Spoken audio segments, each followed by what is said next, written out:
Can differences in language divide a country? Belgium faced such a situation. Let us understand how different language groups led to challenges in Belgium. Belgium has different language groups. About 60% of the people speak Dutch, while 40% speak French. There is also a small German-speaking group in Belgium. Brussels is the capital city of Belgium. Most people in Brussels speak French, even though a larger share of the total population in the country speaks Dutch. The differences in languages created tension between the groups. French-speaking people were generally richer than Dutch-speaking people. This caused social conflict. French-speaking people in Belgium were generally much richer. This led to conflict and jealousy with the Dutch-speaking people, who felt they were treated unfairly. The country faced political instability because of these differences.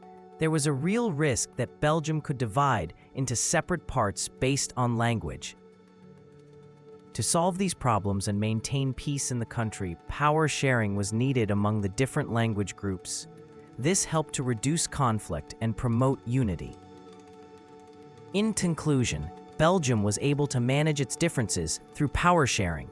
This solution helped to maintain unity and peace in the country. Quick revision. Remember the main facts. Belgium has two major groups: Flemish, Dutch-speaking, and Walloons, French-speaking, and a small German-speaking group. Brussels is the capital. Think about the reasons for social conflict in Belgium. The main causes were language differences and economic inequality between French-speaking and Dutch-speaking people. Exam question 1. What are the main social groups in Belgium? Answer: Dutch-speaking, French-speaking, and German-speaking groups.